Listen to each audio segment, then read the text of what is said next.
अस्सलाम वालेकुम students. Lecture number 8.4 के साथ आज हम क्लास शुरू कर रहे हैं। ये वेलोसिटी या स्पीड ऑफ साउंड का लेक्चर है 8.4। अच्छा, प्रीवियसली हमने न्यूटन का फार्मूला और लैप्लास करेक्शन डिस्कस कर ली हुई है। अच्छा, दोनों चीज़ें डिस्कस कर ली। उसमें एक चीज़ मिसिंग थी टाइम के लिए, क्योंकि वो पहली जो वीडियो पिछली वाली बन रही थी वो 30 मिनट्स तक जा रही थी। इसका बहुत ज़्यादा वेटेज होता है और यूट्यूब पे अपलोड होने में इसको बहुत ज़्यादा टाइम लगता है। बहरहाल उस वक्त मैं ये एक्सप्लेनेशन नहीं कर पाया था, अब कर रहा हूँ। एक तो कुछ फंडामेंटल डेफिनेशंस हैं जो कि डिस्कस होनी चाहिए थी। वो उनमें से पहली तो है स्पेसिफिक हीट। अच्छा, आम तौर पे इसे सी से ज़ाहिर करते हैं। मतलब ये होता है कि रिक्वायर्ड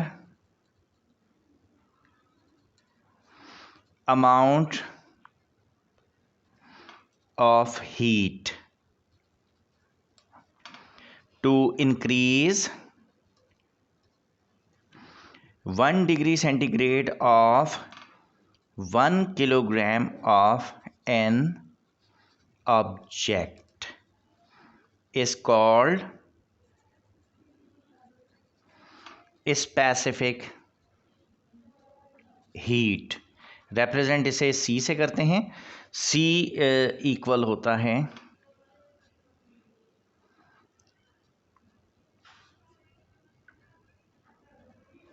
अच्छा, ये फार्मूला एक्सप्लेन मैं नहीं कर रहा हूँ, ये मैट्रिक में हम कर चुके हैं। अगर ज़रूरत पड़ेगी किसी टाइम तो मैं इसे मज़ीद एक्सप्लेन कर लूँगा। मतलब ये हुआ कि अगर मेरे पास एक 1 किलोग्राम का ऑब्जेक्ट हो, 1 किलोग्राम का, इसका टेम्परेचर 10 डिग्री सेंटीग्रेड है। आप चाहते हैं कि इसे 11 डिग्री सेंटीग्रेड तक टेम्परेचर ले जाएं। 10 से बढ़ के 11 तक जब जाएगा तो चेंज इन टेम्परेचर आएगा 1 डिग्री सेंटीग्रेड। और इस वक्त जो रिक्वायर्ड अमाउंट ऑफ हीट होगा, ये 1 किलोग्राम ऑब्जेक्ट का टेम्परेचर 1 डिग्री सेंटीग्रेड तक इंक्रीज़ करने के लिए जो रिक्वायर्ड अमाउंट ऑफ हीट होता है, that is called specific heat. अच्छा, ये तो स्पेसिफिक हीट की डेफिनेशन है। गैसेस, ये सॉलिड्स पे स्पेसिफिक हीट को ऐसे डिफाइन करते हैं, और गैसेस के लिए ये थोड़ा सा डिफरेंट हो जाता है। गैसेस में ये मोलर स्पेसिफिक हीट कहलाती है।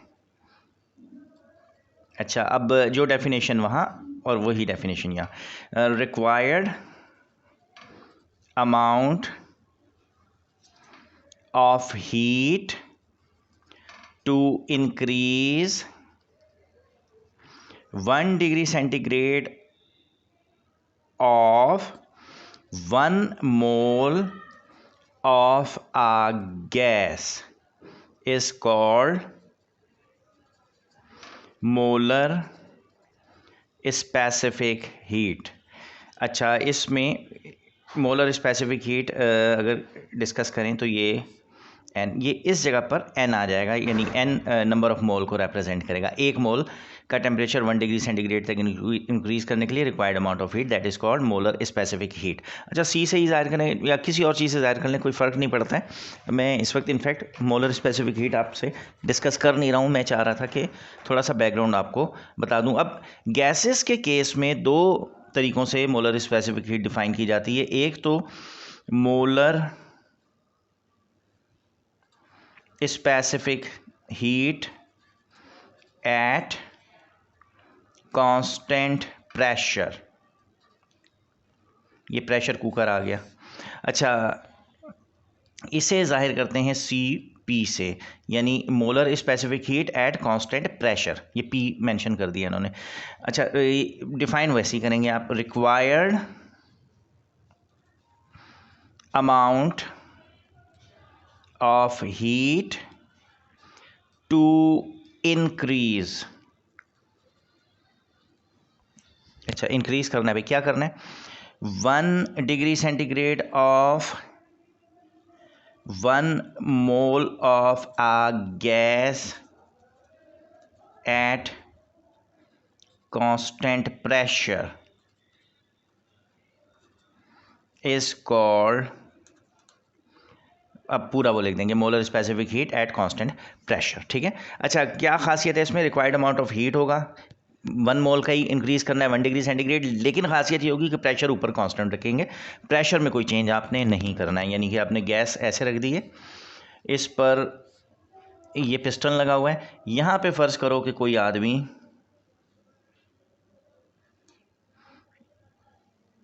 ये सो गया, अब प्रेशर समझ लो कांस्टेंट होगा, अब ये हिलजुल नहीं रहा है ये आदमी, ठीक है। तो हिले जुलेगा नहीं तो ज़ाहिर है प्रेशर कांस्टेंट रहेगा, यानी इसका वज़न ज़ाहिर चेंज तो नहीं हो रहा ना। तो ऐसे में प्रेशर कांस्टेंट रहेगा। इसमें जब आप हीट देंगे, इस आदमी को नहीं हीट देनी है, ये हीट हम गैस को दे रहे हैं, ठीक है। तो 10 डिग्री सेंटीग्रेड से 11 डिग्री सेंटीग्रेड करना है, यानी 1 डिग्री सेंटीग्रेड इंक्रीज़ करना है, और अंदर 1 मोल रखा हुआ है गैस का, ठीक है। 1 मोल का टेम्परेचर 1 डिग्री सेंटीग्रेड इंक्रीज़ करना है, प्रेशर कांस्टेंट है इसके ऊपर, ठीक है। इस वक्त जो रिक्वायर्ड अमाउंट ऑफ हीट होगा that is called molar specific heat of a gas at constant volume. अच्छा, ये थोड़ा सा मैं जूम आउट करूँ इसको, हाँ वो मुझे बहुत ही करीब करीब लग रहा था उसके, तो दैट्स इट, पता नहीं चलता है कि बात कहाँ की कहाँ हो रही है। अच्छा, अब दूसरी टर्म जो डिफाइन की जाती है, molar specific heat at constant volume. अब मुझे नहीं पता है कि केमिस्ट्री में आजकल ये आप पढ़ते हैं या नहीं पढ़ते हैं। पढ़ते हैं तो बहुत अच्छा है भाई, और नहीं पढ़ते हैं तो कोई बात नहीं, अभी हम इस वक्त पढ़ ही रहे हैं। CV डेफिनेशन वही रहेगी, क्या? Required amount of heat to increase 1 degree centigrade of 1 mole of a gas at constant, यहाँ वॉल्यूम लिख देंगे, constant volume is called molar specific heat at constant volume, ठीक है। ये पूरी डेफिनेशन ये लिखनी है, और प्लीज़ इसको सही सही लिख दीजिएगा, ये सारी डेफिनेशंस आप लिख देंगे। और ये है CV। जनरली ये जो कॉन्सेप्ट है ये मैं नीचे लिख रहा हूँ, वो पूरी डेफिनेशन आप लिख देंगे। जनरली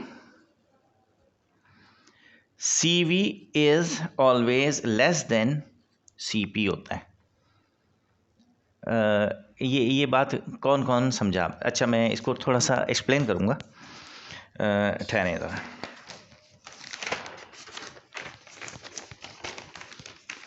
ये पेज पलट के मैं आया हूँ, देखो भाई ज़रा, मैं ये केस अभी तुम्हारे सामने बना के गया ये,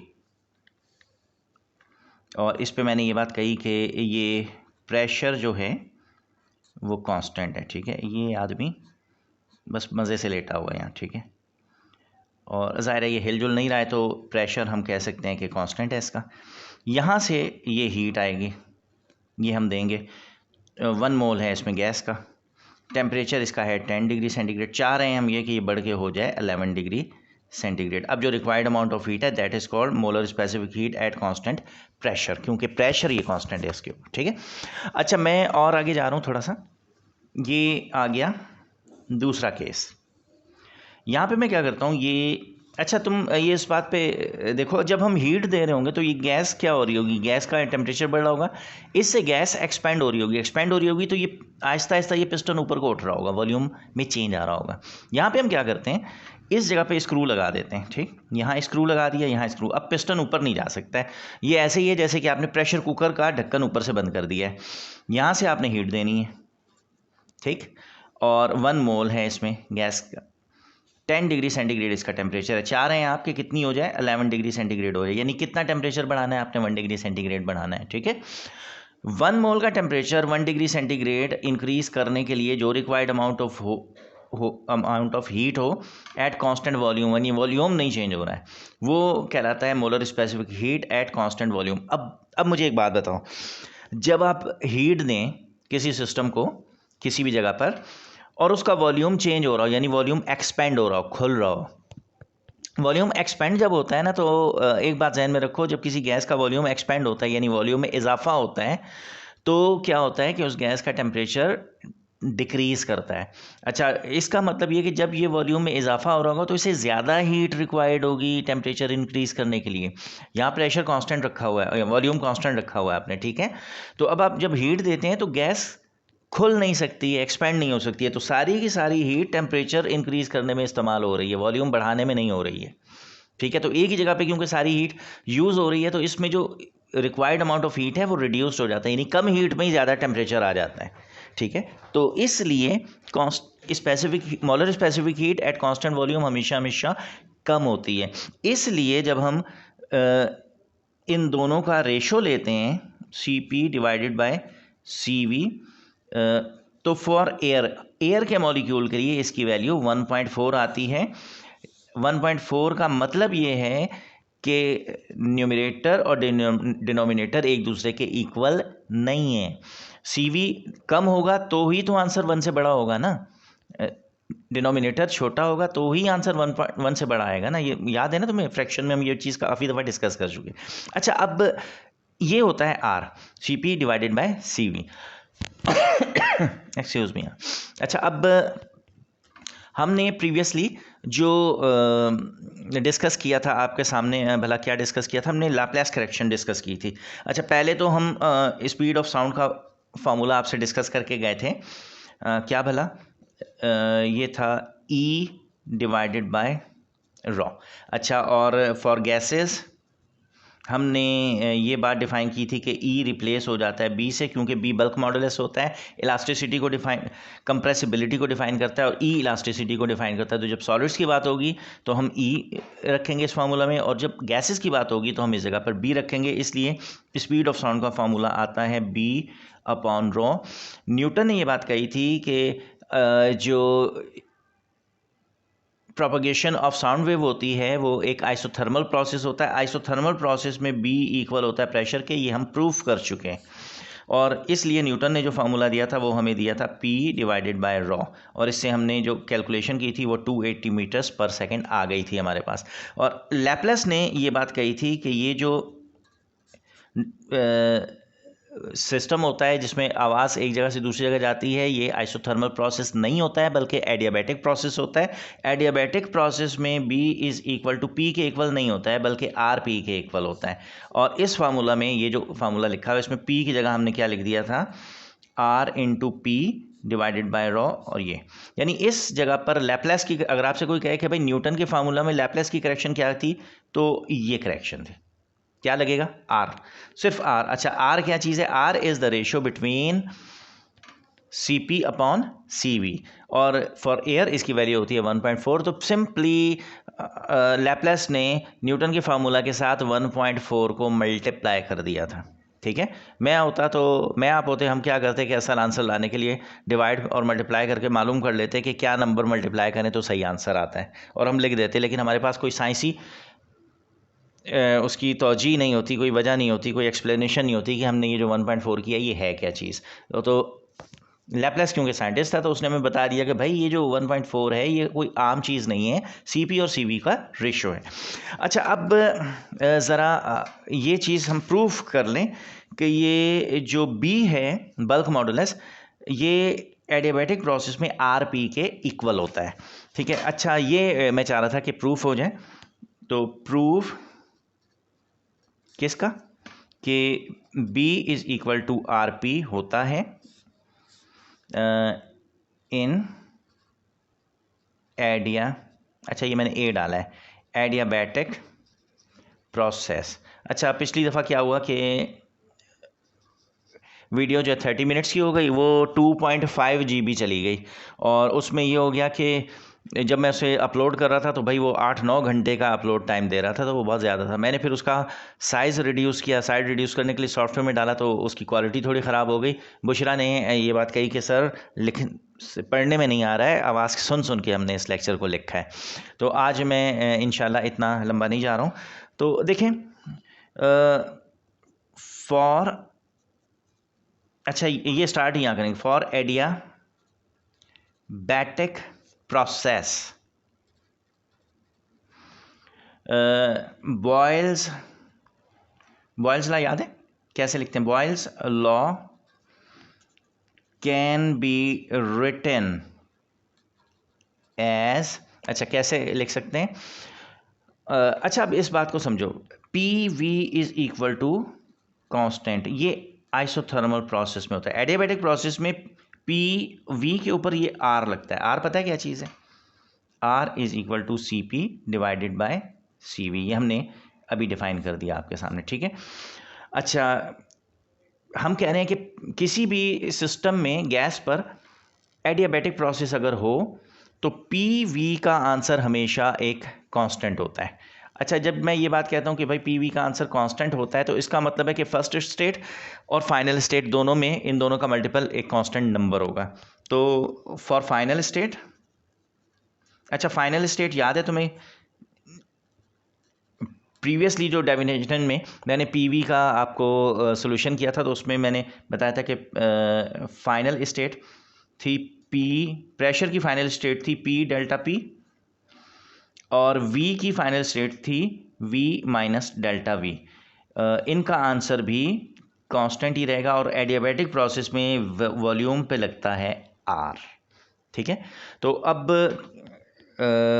हम ये कह रहे हैं कि स्टेट्स में कोई वेरिएशन नहीं आती, यानी कि इनिशियल स्टेट में पी और वी का मल्टीप्लाई प्रोडक्ट भी कांस्टेंट ही होगा, तो फाइनल स्टेट में भी प्रेशर और वॉल्यूम का प्रोडक्ट कांस्टेंट ही होगा। तो जब ये दोनों कांस्टेंट होंगे यानी यहाँ कोई चेंज नहीं आएगा तो फिर ये एक दूसरे के इक्वल भी होंगे। देयरफॉर ये मेरे ख्याल में नज़र आ रहा है जो मैं लिख रहा हूँ। ठीक ठीक ठीक ठीक। अच्छा, मैं ये लिख सकता हूँ, अब ये देखो मैं चाह रहा हूँ कि ये सामने सामने लिखा हुआ नज़र, तो मैं कह सकता हूँ देयरफॉर क्योंकि इनिशियल स्टेट और फाइनल स्टेट कांस्टेंट है तो मैं पी डेल्टा वी और v minus delta V R ये कांस्टेंट ही होंगे, यानी एक दूसरे के इक्वल होंगे। अच्छा, मैं इसको सॉल्व करता हूँ, सिंप्लीफिकेशन करता हूँ, तो p v r ऐसे ही रहेगा एज इट इज़, और p इंटू डेल्टा p ऐसे ही रहेगा।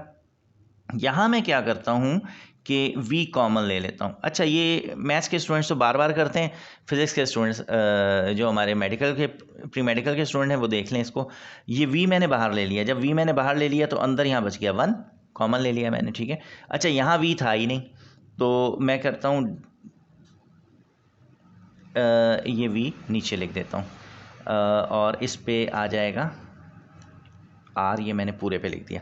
अच्छा, अब अगर मैं इस v को इस 1 से मल्टीप्लाई करूँ तो v 1 ज़ार v ये चीज़ आ जाएगी, और अगर इस v को इससे मल्टीप्लाई करूँ तो v से v कैंसिल हो जाएगा, डेल्टा v आ जाएगा। ठीक है, तो मैं एक स्टेप यहाँ स्किप कर दिया, यहाँ मुझे लिखना चाहिए था कि ये जो डेल्टा v लिखा है इसको v से मल्टीप्लाई एंड v से डिवाइड कर दिया है। ठीक है, और फिर इसमें से मैंने यहाँ बाहर v कॉमन ले लिया तो ये स्टेट बन गई है।